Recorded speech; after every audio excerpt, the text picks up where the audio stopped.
She smirked. "You're too dumb to ever outsmart me." I replied, "You're probably right." Then I let her read the fake messages I'd planted just to see if she'd leak them. Her shock. When I played the real recording of her selling me out was the best part. My name is Noah Park. I'm 33 years old, a cybersecurity engineer living in Austin, Texas. Every day I help companies keep their secrets safe, tracking leaks, tracing IPS, patching vulnerabilities before anyone can exploit them. Ironically, I never realized that the biggest vulnerability in my life was sitting right across the dinner table from me. Her name was Sienna Brooks, 30 years old, PR strategist, born to sparkle in rooms where everything is about perception. She spoke in sound bites, she sold stories for a living, and she loved control more than truth. When we met 2 years ago at a tech mixer, I thought her confidence was magnetic. She thought my quiet, analytical nature was mysterious. Opposites attract, they say, but in our case, it was more like fire and oxygen. The longer we stayed together, the more we burned each other down. It started small, teasing comments when I double-checked a door lock, eye rolls when I encrypted our shared drive. She'd laugh and say, "You're so paranoid, babe." No one cares about your little tech secrets, but Sienna cared about information, just not in the way I did. To her, knowledge wasn't something to protect. It was currency, leverage, a way to win. At first, I brushed it off as her being ambitious. She was working on expanding her PR firm, chasing big clients, networking like it was oxygen. But then I started noticing her fascination with my projects. Not the personal parts. No, she never asked about me. She asked about insider stories, what companies really hide, how leaks even get traced. When I told her some data was under NDA, she pouted, said I was too ethical for my own good. That line stuck with me longer than I'd like to admit. One night, during dinner with mutual friends, she said it again, only louder. "You're too careful to ever win big, Noah. That's why I'm the face and you're the firewall." Everyone laughed, even I forced a smile. But inside, something shifted. I realized she didn't see me as a partner. She saw me as a project, something to manipulate, to test, to outsmart. That was the night I drew a line. I didn't yell or accuse, I didn't confront her with suspicion. I just decided to find out who I was really dating. And as someone who hunts digital footprints for a living, I knew exactly how to set a trap. The first signs didn't come with shouting. They came with silence. Late replies, half smiles, conversations that ended with her saying, "You wouldn't understand, it's PR stuff." I noticed the little things first. Her phone started lighting up during dinner. Screen flipped down. When I'd ask, "Work again?" she'd smirk and say, "Clients never sleep." Then came the designer handbags. 2, 3, 4, each gifted by some new collaboration. Except I checked her business registry. There were no brand partnerships filed. One night, I went to grab my jacket before heading to bed and noticed her laptop open on the counter. She was in the shower. I wasn't snooping, not really. But a tab caught my eye. Notes, lines of drafted pitches. Dating an InfoSec engineer equals unique access to inside tech culture. People love stories about smart men who don't realize they're being used. I stared at the words, unsure whether to laugh or break something. That's when it hit me. She wasn't just mocking me in private. She was building a narrative. After that, I started watching patterns. Meetings with Evan Hale, her industry friend, popped up more often, usually on evenings I worked late. Evan wasn't some harmless blogger. He was a competitor, someone who tried to poach one of my firm's clients last year. Every instinct screamed that Sienna was playing both sides. Still, I couldn't accuse her, because that's what she'd expect me to do, and she'd win. Turn it into another story about the paranoid tech guy who can't trust his girlfriend. So I waited. I smiled when she bragged about her inside source as I kissed her forehead when she left for meetings. And every night I documented everything, timestamps, metadata, spending logs. It wasn't paranoia, it was pattern recognition. By the end of that week, I didn't just suspect betrayal, I could see the architecture of it. And I knew exactly how to dismantle it. I've always believed the truth doesn't need to scream. It just needs a paper trail. That night, I opened a fresh encrypted workspace on my home server. No client data, no private credentials, just blank terrain. And I began to build what I called the canary. The goal was simple: prove beyond any doubt that Sienna was the leak. No confrontation, no accusations, just quiet, technical precision. I crafted a series of fake Slack screenshots and mock technical drafts. Each file looked legitimate. Header formatting, metadata, revision history, all perfect. But the content was pure fiction. A non-existent internal patch I called the Helios update, complete with a fake bug ID and one unique phrase: sunset checksum. That phrase would be my beacon. If it ever appeared anywhere outside my server, I'd know exactly where it came from. Then I hid my trap in plain sight. A printed draft accidentally left under the coffee table. An airdropped preview that appeared briefly on her phone when I misclicked.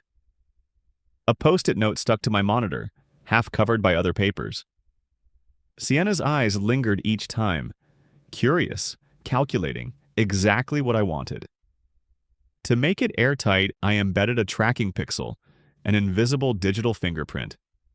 If that fake file was ever screenshotted, copied, or uploaded, I'd get an alert pinged straight to a disposable inbox. The next morning, I played it cool. Coffee, small talk. Sienna scrolling through her phone, pretending she wasn't reading my screen reflection on the oven glass. "Working on something top secret again?" she teased. "Always," I said, without looking up.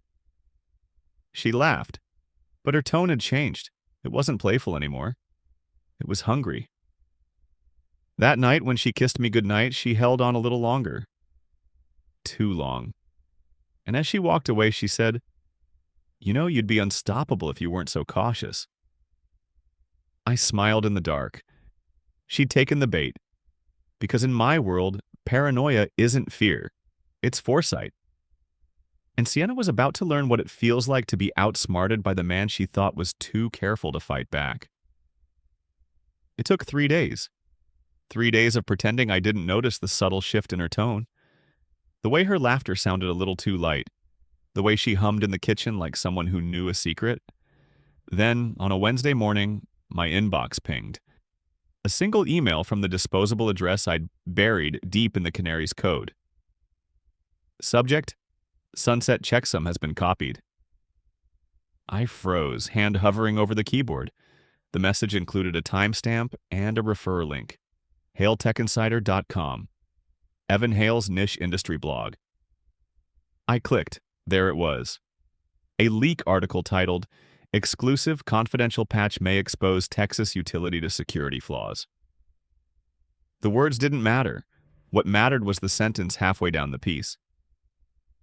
According to a source close to development, the Helios team is reviewing a sunset checksum anomaly. I felt my pulse in my ears. There it was, the canary phrase. The one phrase only Sienna had ever seen. My test had worked. The fake intel had flown straight into the mouth of a rival.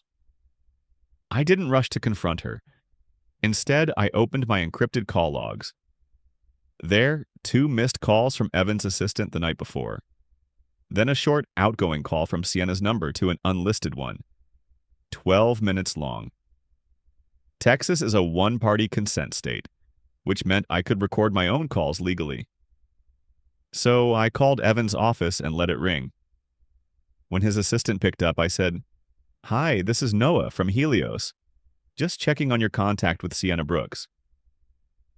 There was a sharp inhale, then, "She told us you wanted her to get the story out fast. We already transferred the finder's fee." I ended the call before my heartbeat drowned out my own thoughts. There it was. Proof. Verbal, time-stamped, and undeniable. By evening, Sienna walked through the door, all smiles and champagne in hand. Guess who just got featured in a trade article? She said.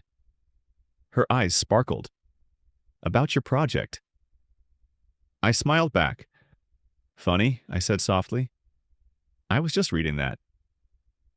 Her grin faltered. For the first time in months, she didn't have a comeback ready.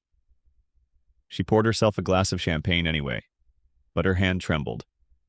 And I knew she could feel the floor shifting beneath her, even if she didn't know why yet. If you're going to end a performance, you might as well do it under a spotlight. 2 days later, the Brooks family hosted their 35th vow-renewal reception at a private country club north of Austin. The kind of event with champagne fountains, white roses, and a string quartet playing Coldplay covers for people who pretend they're timeless. Sienna had been planning it for weeks. She'd ordered custom linens, coordinated the menu, even hired a videographer to capture her mother's aesthetic. Of course, she saw it as more than her parents' night. It was her stage. She spent the afternoon rehearsing how she'd introduce me to guests. This is Noah. He's brilliant with computers, but hopeless with publicity. Everyone would laugh, and I'd smile like I always did, but not this time. When she walked out of the bedroom in a champagne-colored dress, glowing with practiced charm, I said only, "You look stunning." She kissed my cheek and replied, "Try not to look like you're solving a mystery tonight." I smiled, because the mystery was already solved. That morning, I'd received a follow-up email from my canary tracker. The fake file had been screenshotted again, this time from an IP address tied to Evan's office. The proof was ironclad. Every breadcrumb led back to her. At the reception, the chandeliers shimmered above polished floors. Sienna worked the crowd like a pro, hugging, laughing, collecting compliments like trophies. Her father gave a speech about legacy, honor, and truth. Her mother cried, then came the toast. When the mic passed to me, I stood, heart steady. 5 minutes, I said, smiling politely. About integrity. Sienna tilted her head, confused but amused. Her friends raised glasses, ready for another mild-mannered husband moment. Instead, I looked directly at her and said, Sienna once told me I was too careful to ever win big. A polite chuckle rippled through the room. She was right. Caution isn't glamorous. But it does one thing well. It keeps receipts. I pulled out my phone and mirrored the screen to the projector behind us. Her expression flickered from confidence to panic. On the screen appeared the blog headline, Evan's Exclusive, followed by the timestamp and my digital watermark. Then, the waveform of the recorded call filled the speakers. Her voice echoed through the ballroom. I'll get you something solid. He won't even know it's gone. The crowd went dead silent. Her father's jaw clenched. Her mother whispered, Sienna. Sienna's face drained of color. She stumbled forward, trying to grab my phone, whispering, Stop it, Noah, not here. But it was too late. The recording kept playing, every word slicing through the air like glass. And when Evan's name came up, the applause for her parents' renewal became the soundtrack to her unraveling. For a few seconds, nobody moved. Just the echo of her own voice filling the ballroom, looping through the speakers like a ghost she couldn't silence. Then, all at once, the murmurs began. Her mother covered her mouth. Her father's champagne glass hit the floor, shattering into a dozen bright, accusing fragments. Sienna, he hissed, what the hell did you do? Sienna turned to me, face pale but defiant. It's not what it sounds like, she stammered. It never is, her brother cut in from the bar. You've been selling everyone's secrets for years, haven't you?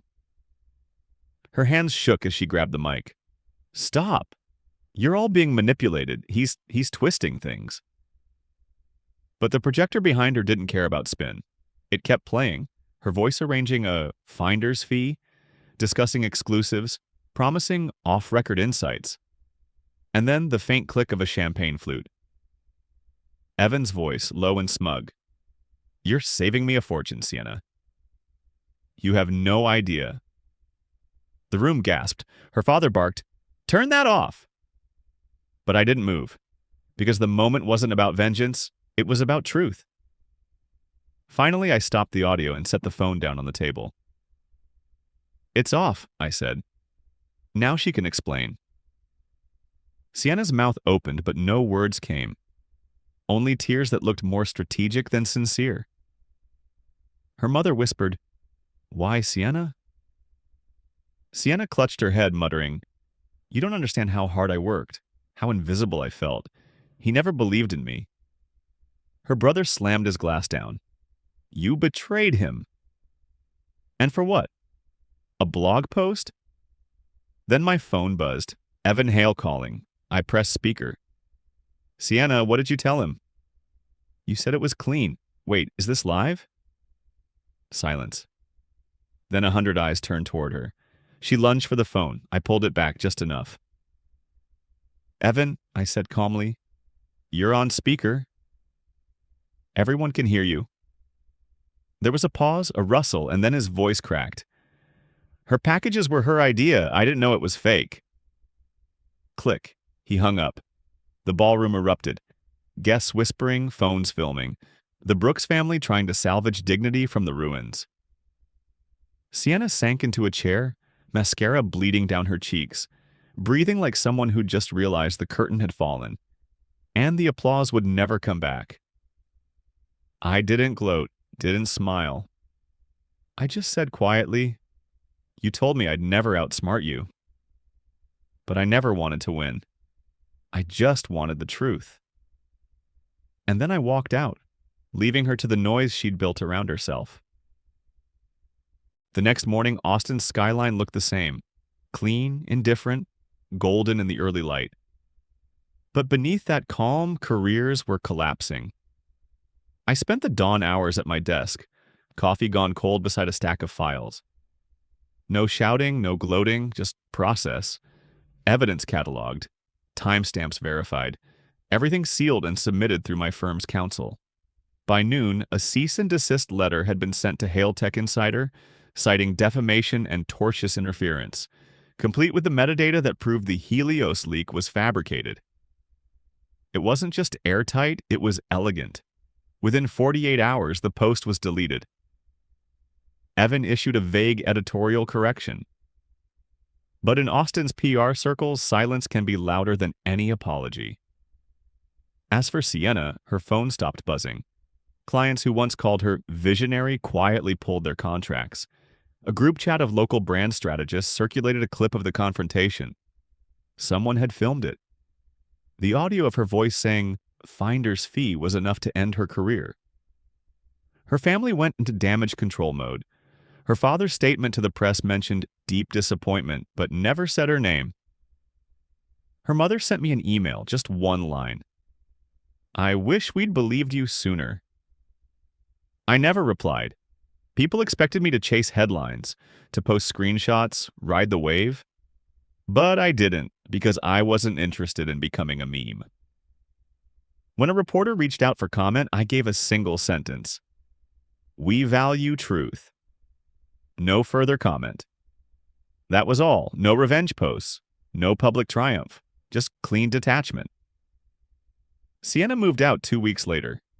She didn't take much. Just her clothes, her laptop, and a framed cover story from a PR magazine that would never call her again. I changed the locks that same night, not out of anger, out of necessity. And as I closed the door behind me, I felt something I hadn't felt in months. Silence. Not the heavy, waiting kind, the peaceful kind, but karma wasn't done yet, not by a long shot. 2 months later, Austin hosted the Tech Ethics Summit, a yearly event where cybersecurity leaders dissect corporate case studies. I wasn't supposed to attend, at least not originally, but one topic caught my eye on the program list. Responsible sourcing and the canary trap, lessons in information integrity. And right beneath it, Evan Hale, panel speaker. I bought a ticket that same morning. No press, no entourage. Just me, a plain blazer, and the calm curiosity of a man who already knew how this story ended. The ballroom shimmered with stage lights and the hum of polite applause. Evan sat under the spotlight, talking about transparency in journalism. His smile too polished, his tone too rehearsed. I almost admired the audacity. Then the moderator, a professor from UT Austin, leaned forward with a small smirk. Mr. Hale, before we continue, a recent ethics report cited the Sunset checksum leak as a textbook example of a successful canary trap used to trace false sourcing. Since you published that story, could you explain your editorial verification process? The entire room froze. Evan's smile cracked like glass under heat. He stammered something about source ambiguity and internal miscommunication. But the moderator didn't blink. So you admit the source wasn't vetted? A beat of silence, then quietly, yes. It was misleading information. Flashbulbs went off. Phones came up, and just like that, his reputation imploded, not with a scandal, but with an admission. A clip of that moment later made its way to LinkedIn, not gossip sites. The headline read, "Industry speaker publicly retracts false leak. Canary trap exposed." It wasn't viral in a trashy way. It was viral in the professional kind of way, the one that stays on resumes for years as a warning. And there, in the far corner of the ballroom, I saw her. Sienna. Hair perfectly curled. Smile rehearsed, fading fast. She'd come hoping to reintroduce herself to the crowd. To network, maybe. But when Evan folded live on stage, she quietly turned, clutching her purse, and slipped out before the applause ended. No scene. No shouting. Just the quiet sound of a door closing behind her. That night, I walked home under the Texas stars thinking about how revenge, when done right, isn't about spectacle. It's about balance. About truth finding its own light. Weeks later, I gave a guest lecture at UT's cybersecurity department. I ended it with a line that earned a slow clap from the students in the back row.